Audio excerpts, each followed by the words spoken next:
The Port Arthur Historic Site is a World Heritage Tourism attraction. We welcome approximately 250,000 visitors each year to talk about the story of convictism. Some of the very first tour guides were in fact ex-convicts, guys who'd been imprisoned here. They came back to earn a few shillings by giving guided tours.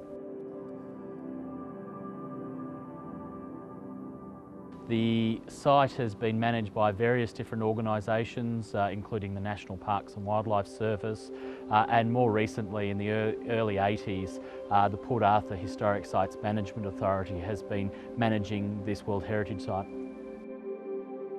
There's still over 30 structures remaining, buildings, complete buildings and ruins, prison buildings, the old church, houses, mostly of course belonging to the convict settlement, but it was a township afterwards. After the convict era, the government sold a lot of the buildings and people came and lived here. And in fact it was the centre of our community for a very long time, until the 1970s when it was declared the historic site.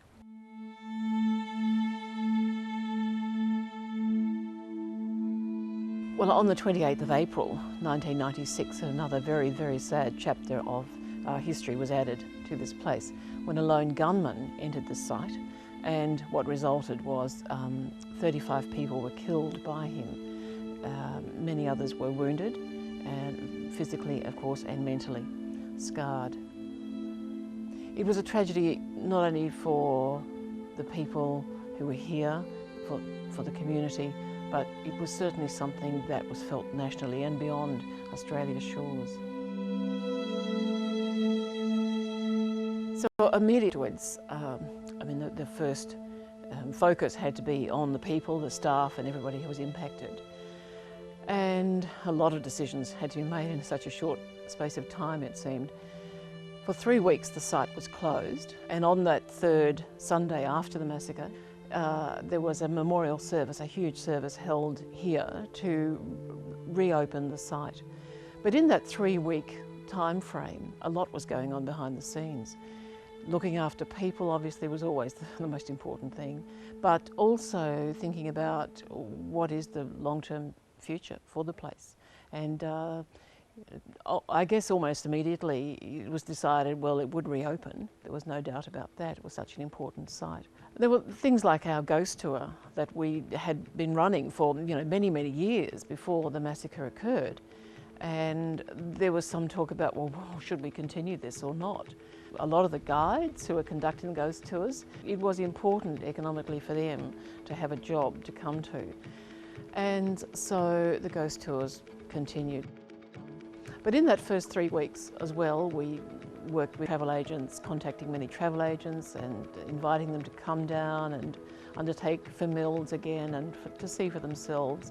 Of course, media, there were media everywhere, and the message that we were trying to get out was always trying to be positive and, please come back and visit us.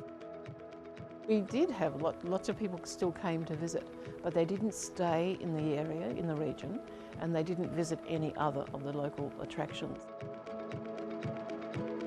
In response to the economic disaster of visitors not coming to the region, that occurred was the formation of a very close link between our site and the rest of the tourist operators in the community. Through that, the organisations and the local industry started to market the Tasman region as a place not only to do not just a day trip, but more importantly to stay here overnight. We here at Port Arthur, as a key outcome of the 1996 event, have a document called our Emergency Management Plan. That document identifies all the clear and present dangers to this organisation and the people that come to Port Arthur. That document is interwoven within our business practices here, and to this day plays an absolute vital role within the organisation. The key legacies of that event are still with us today. I have seen many changes, of course, but many of them driven from that day, from that occurrence. And if I had to be honest, I think there is a lot of good came out of it. And I guess that's one positive that you know, anyone in the middle of a disaster needs to try and hold on to, that good will come from it, and that's just human nature, and that's how we are, and yeah, and that certainly is the case here.